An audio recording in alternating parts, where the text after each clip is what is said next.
Meus irmãos e irmãs, em Cristo Jesus, nós celebramos a solenidade da Santíssima Trindade em todo domingo após o Pentecostes, após a vinda do Espírito Santo. Recordamos de modo especial Deus, Pai, Filho, Espírito Santo, aquele que é misericordioso, aquele que é clemente, aquele Deus único que busca nos salvar. Nós ouvimos como Moisés apresenta-se diante do Senhor no Monte Sinai e diz: Senhor que é misericordioso, é clemente, é paciente, rico em bondade e fiel. Senhor, se eu gozo de teu favor, peço-te, diz Moisés, caminha com nosso povo. Caminhar com nosso povo significa estar entre nós. E é isso que o Senhor fez em toda a caminhada dos hebreus durante os 40 anos no deserto, até chegar à terra prometida. E nós sabemos que o Senhor caminha conosco. Ele enviou seu Filho, nosso Senhor Jesus Cristo, não para vir à terra nos ditar regras e modos de viver, mas para permanecer conosco. Por isso Jesus também é chamado e é antecipado pelos profetas como o Emanuel, aquele que vive conosco. E assim o Senhor prometeu também, antes de partir ao Pai, voltar ao Pai, disse: Eis que estarei convosco até a consumação dos séculos, ou seja, até o fim deste mundo. Ele está conosco. Ele jamais nos abandona. Por sua bondade, por sua fidelidade à sua própria palavra que Deus não pode nos abandonar. O Espírito Santo que Ele nos envia como o outro Paráclito, o outro advogado, o outro que diante do Pai roga por nós, o outro da Santíssima Trindade, que é a união de amor entre o Pai e o Filho. Por isso, o Filho e o Pai fazem com que o Espírito Santo venha e permaneça na sua igreja até o final dos tempos. Nós também ouvimos e repetimos o refrão, não de um salmo. Hoje não se reza um salmo, não se lê, não se proclama, mas este cântico de Daniel, aquele jovem que, mesmo entre os tormentos, mesmo entre o sofrimento da deportação de seu povo, diz: a vós louvor, honra, glória eternamente. E todo o louvor, a honra e a glória sejam dadas à Santíssima Trindade. É este Deus que é bendito, Deus de nossos pais. É este Deus bendito que no céu, no seu templo santo, refulge a sua glória. Nós, aqui na terra, na liturgia, no serviço prestado a Deus com o nosso culto, este culto que nos foi ensinado por nosso Senhor Jesus Cristo, procuramos dar uma antecipação do céu. Muita gente que não conhece nem a palavra de Deus, e aqui coloco até mesmo sacerdotes, dizem: para que todo esse aparato na igreja? Para que tanta vela? Para que tanta cor? Para que tanto brilho? Porque a liturgia na terra, o serviço de louvor prestado a Deus, tem que ser pelo menos uma sombra daquilo que nós veremos no céu. E nós ouvimos, lemos lá no Apocalipse como São João nos diz que é no céu. Os anjos que incessantemente diante do Senhor dizem-lhe: Santo, Santo, Santo, interminavelmente, por toda a eternidade. Também que o Filho de Deus no céu, à direita do Pai, encontra-se em meio a todas as luzes, que ainda são fracas, diante da própria luz que é a Trindade, que os anjos oferecem as nossas orações com o perfume do incenso.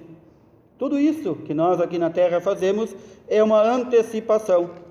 Quem não gosta disso não vai gostar do céu. O céu é um perene e eterno louvor à Santíssima Trindade. Não é outra coisa.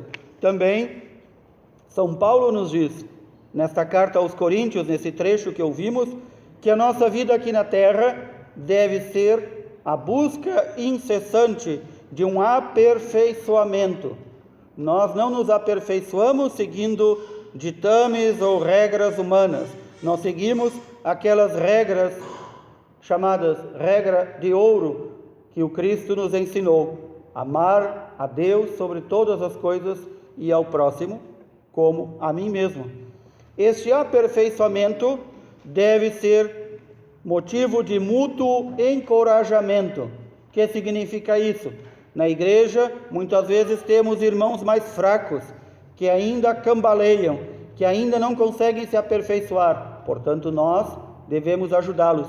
E para que nós possamos ajudá-los, nós devemos estar mais aperfeiçoados.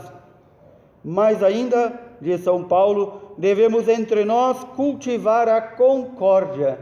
Concórdia significa, na origem da palavra, andar com um só coração, ou andar no mesmo caminho. Não podemos cada um querer ir para um lado, porque senão não faremos aquilo que São Paulo nos pede: viver em paz.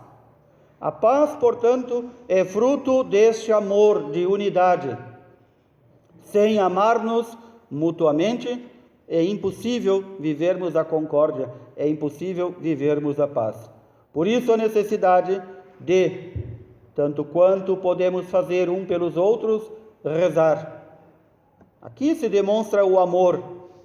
O amor não é somente por gestos práticos do dia a dia, não é somente dar um alimento, dar uma roupa, dar alguma coisa para alguém, mas é dar algo muito maior, o meu tempo de oração. Quando eu amo alguém, eu rezo por esse alguém, rezo para que cresça na fé, rezo para que se transforme, rezo para que seja aperfeiçoado no Cristo.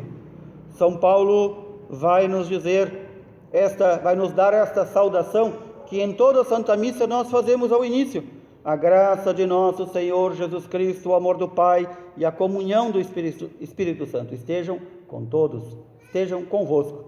Ou seja, sem a presença da Santíssima Trindade em meio à comunidade, nós já não sabemos a quem servimos. Nós muitas vezes acabamos, quando perdemos a meta, que é o louvor e a adoração da Trindade, acabamos por ir à missa para louvar a quem? A ninguém. E muitas vezes transformamos o louvor a Deus em louvor a nós mesmos.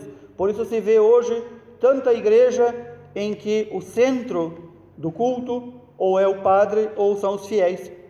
E nenhum de nós é o centro de nosso culto e adoração. Nós estamos aqui para louvar a Deus Pai, que enviou seu Filho, nosso Senhor, que enviou o Espírito Santo, que quis e quer fazer essa aliança diária conosco, que não precisa da nossa adoração, mas quer a nossa adoração porque nos ama.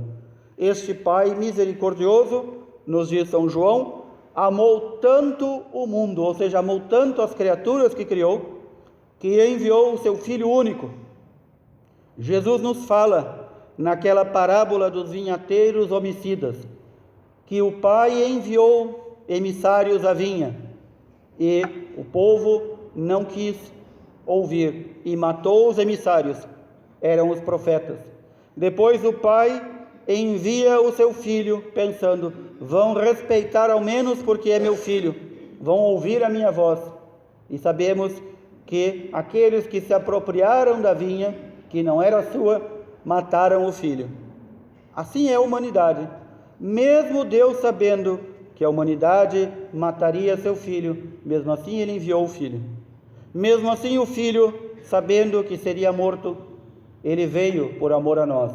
E esta morte redentora do Senhor nos conquistou a vida eterna. Nos abriu as portas do céu que estavam fechadas pela desobediência humana. Portanto, nós não fizemos nada, nem podemos fazer para merecer este amor. Mas nós podemos e devemos corresponder a este amor. Procurar encontrar modos de amar cada vez mais o Senhor em nossa vida. Que o nosso amor a Deus não se resuma ao domingo, que seja todos os dias e todos os momentos de nossa vida. São João nos diz: o Pai não enviou o Filho para condenar o mundo, para dizer, acaba com esta raça de gente inútil. Não, ele veio para resgatar. Por isso Jesus se compara também ao médico que vem para curar o doente. E quem são os doentes? Somos nós. Todos nós somos necessitados que o Senhor, mais uma vez, derrame o óleo sobre nossas feridas, que o Senhor nos leve à estalagem, que o Senhor nos carregue nos ombros. E todos os dias somos assim. Todos os dias tornamos, por nossa desobediência e por nossos pecados, a ser como aquele homem jogado à beira do caminho. Mas o Senhor nos levou à estalagem, à igreja. O Senhor deixou já pago o nosso tratamento.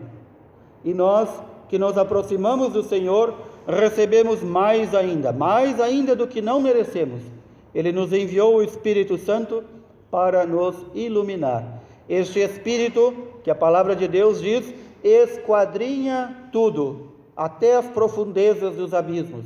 Este Espírito Santo é que, quando pedimos-lhe, ele nos ilumina até os recantos mais escondidos do nosso ser e nos ilumina para que vejamos em que estado estamos, como devemos aperfeiçoar-nos na lei de Cristo.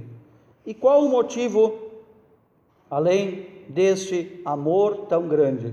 É porque Deus Pai, enviando o seu Filho, enviando o Divino Espírito Santo, Ele quer que nós entremos na sua intimidade. É por isso que Jesus revelou que o Pai, Ele, o Filho e o Espírito Santo são um só Senhor, um só Deus, uma unidade perfeita na substância em três pessoas distintas, cada uma com a sua função.